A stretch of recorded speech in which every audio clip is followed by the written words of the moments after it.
Good morning बच्चों।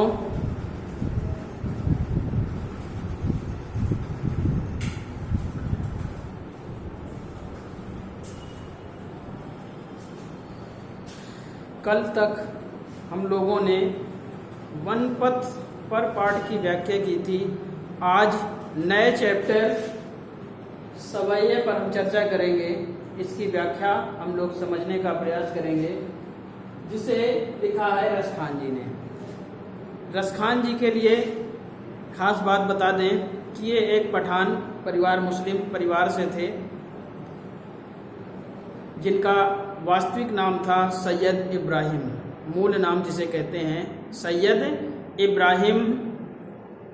रसखान जी मुस्लिम होते हुए भी, मुस्लिम संप्रदाय से जुड़े होते हुए भी, इन्होंने अपने जीवन काल में, संपूर्ण जीवन काल में भगवान कृष्ण की आराधना की है। और यह जो दोहा हम, ये जो काव्य खंड पढ़ने जा रहे हैं, इस पद्य खंड में इन्होंने ये बताने का प्रयास किया है, ईश्वर से ये विनती की है, अपने आराध्य देव से ये विनती की है कि हे ईश्वर, हे परमात्मा, हे प्रभु, आप मुझे इस जन्म में तो मैं आपके गीत गा सका, आपका सानिध्य पा सका, लेकिन अगला जन्म जो हो वह भी आपके ही सानिध्य में हो। इसी क्रम में उन्होंने इसे गाया है, सवैये को गाया हुआ है, लिखा है। तो क्या है?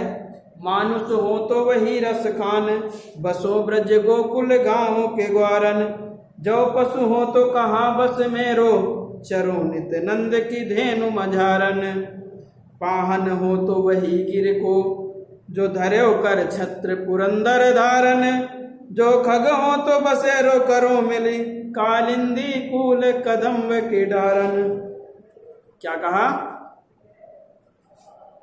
रसखान जी भगवान कृष्ण से विनती करते हैं कि हे ईश्वर, यदि मुझे अगले जन्म में क्या बनाना, मानुष हो तो वही रसखान। रसखान जी कहते हैं, हे ईश्वर, हे परमात्मा, यदि मुझे अगले जन्म में मनुष्य बनाना तो कहाँ का बनाना? बसों ब्रज गोकुल गांव के ग्वारन, मुझे उसी ब्रज या गोकुल गांव का बनाना, ताकि मैं ग्वाल बालों के साथ रह सकूं। पहली लाइन का भावार्थ समझे, किताब सामने रखकर पढ़ेंगे बेटा। मानुष हो तो वही रसखान, उन्होंने कहा, हे प्रभु, यदि अगले जन्म में मुझे मनुष्य बनाना तो कहाँ का बनाना? उसी ब्रज का बनाना, उसी गोकुल का बनाना, ताकि मैं ग्वाल बालों के साथ रह सकूं। दूसरा का क्या कहा? जो पशु हो तो कहाँ बस मेरो। और क्या कहा? जो अगर पशु भी बनाना, इसमें मेरा कोई बस नहीं है, आप जो चाहेंगे बनाएंगे। तो क्या कहा? मेरा कोई बस नहीं है, लेकिन प्रभु यदि पशु भी बनाना तो कहाँ का बनाना? उसी ब्रज गांव का बनाना, ताकि मैं चरो नित नंद की धेनु मझारन, धेनु माने गाय, मझारन माने साथ में, झुंड में, चरो माने चरो, नित माने रोजाना। तो विनती करते हैं, प्रभु यदि पशु भी बनाना तो इसमें मेरा कोई बस नहीं है, लेकिन विनती है कि प्रभु उसी ब्रज का बनाना, ताकि मैं नंद बाबा की गायों के साथ चर सकूं। पाहन हो तो वही गिरी को। और क्या कहा? बड़ी अटल भक्ति है। क्या कहा? कि यदि, हे प्रभु, यदि मुझे, पाहन माने पत्थर, कहा यदि पत्थर भी बनाना तो वही गिरी को, गिरी माने पहाड़, उसी पहाड़ का बनाना। कौन सा? जो धर्यो कर छत्र पुरंदर धारन, पुरंदर। उन्होंने कहा कि यदि मुझे पत्थर भी बनाना तो उसी पहाड़ का बनाना। कौन से पहाड़ का बनाना? जिसे पुरंदर ने, छत्र माने छाते के रूप में, धारण माने धारण किया था, पुरंदर माने भगवान कृष्ण ने, जिसे भगवान कृष्ण ने अपनी उंगली पर छाते के रूप में धारण किया था। अर्थात उस पर्वत का नाम था गोवर्धन पर्वत। क्या कहा? फिर से सुने इसे, इस लाइन को। रसखान जी विनती करते हैं कि हे प्रभु, यदि मुझे पत्थर भी बनाना तो उसी गोवर्धन पर्वत का बनाना, जिसे भगवान कृष्ण ने अपनी उंगली पर छाते के रूप में धारण किया था। और क्या कहा अंत में? जौ खग हो तो बसेरो करो नीति, मिली कालिंदी कूल कदम्ब के डारन। और अंत में कहा खग माने पक्षी। अंत में कहते हैं रसखान जी कि हे ईश्वर, हे प्रभु, यदि अगले जन्म में मुझे पक्षी भी बनाना तो कहाँ का बनाना? उसी ब्रज का बनाना, ताकि मैं क्या कर सकूं? यमुना, कालिंदी यमुना, यमुना नदी के किनारे खड़े कदम्ब के पेड़ की डालों पर निवास कर सकूं। शायद समझ में आ गया होगा, फिर से एक बार हम सुना देते हैं, सुनिएगा, आ जाएगा समझ में। रसखान जी विनती करते हैं कि हे प्रभु, यदि मनुष्य बनाना तो कहाँ का बनाना? उसी ब्रज गांव का बनाना, ताकि मैं ग्वाल बालों के साथ रह सकूं। दूसरी बात क्या कहा? यदि मुझे पशु बनाना तो इसमें मेरा कोई बस नहीं है, किंतु विनती है प्रभु उसी ब्रज का बनाना, ताकि मैं नंद बाबा की गायों के साथ चर सकूं। दो बात हो गई। तीसरी बात क्या कहा उन्होंने? तीसरी बात कहा, हे प्रभु, यदि मुझे पत्थर भी बनाना तो कहाँ का बनाना? उसी गोवर्धन पर्वत का बनाना, ताकि मैं गोवर्धन पर्वत का, उसी ब्रज के गोवर्धन पर्वत का बनाना, जिसे भगवान कृष्ण ने अपनी उंगली पर छाते के रूप में धारण किया था।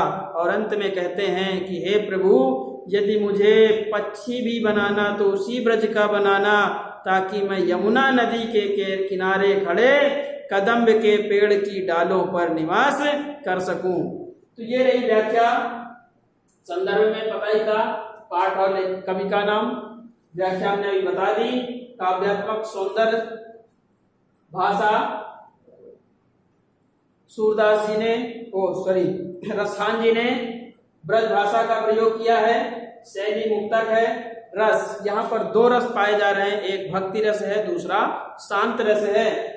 छंद सवैया है, पूरे सवैया पाठ का नाम, और सवैया ही ये पूरे छंद हैं। छंद कौन सा है? सवैया। अलंकार अनुप्रास और शब्द शक्ति अभिधा।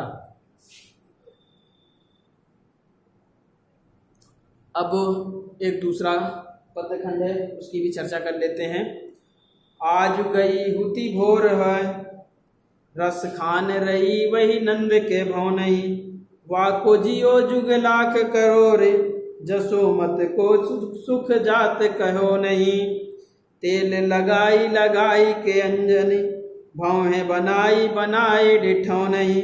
डार हमेलन हार निहारत, वारत ज्यों चुचकारत छो नहीं।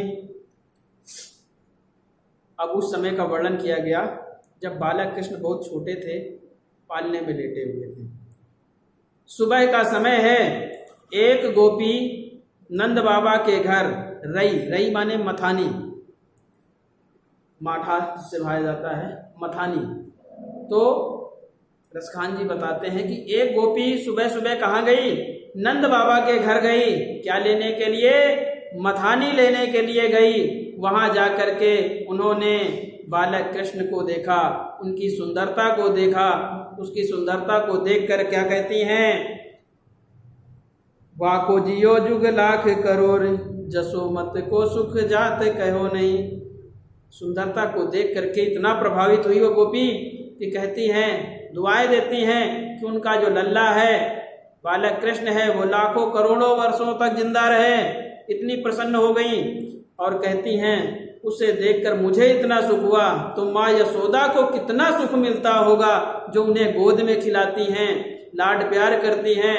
तो यशोदा माँ का जो सुख है, यशोदा मैया का जो सुख है, उसका बखान मुझसे नहीं किया जाता। आगे क्या कहा? वाछा बिको रस खाने बिलो, तेल लगाई लगाई के अंजन, भाव में बनाई बनाई डिठो नहीं। माँ यशोदा ने बालक कृष्ण को नहाने के बाद तेल लगाया, तेल लगाने के बाद काजल लगाया, और काजल लगाने के बाद उनकी भौं सुधार करके उनके माथे पर काजल की 3 टिक्कियां रख दी, ताकि किसी की नजर ना लगे। इसके बाद फिर माँ यशोदा ने डारे हमेलन हार निहारत, हमेलन माने पालना, इसके बाद कहाँ डाल दिया, अर्थात कहाँ लिटा दिया? पालने में लिटा दिया। और उन्हें इस प्रकार से देख रही, इस प्रकार से प्रेम कर रही हैं जिस प्रकार से वारत ज्यों चुचकारत छौने। जिस प्रकार से एक गाय अपने बच्चे को प्रेम करती है, चुचकारती है, बुलाती है, उसी प्रकार से माँ यशोदा बालक कृष्ण को भी प्रेम करती है। तो ये रहे सवये 2 पद्य खंडों की हमने व्याख्या की। शेष जो बते हुए पद्य खंड हैं उनकी व्याख्या हम कल करेंगे। आज की क्लास यही समाप्त होती है। धन्यवाद।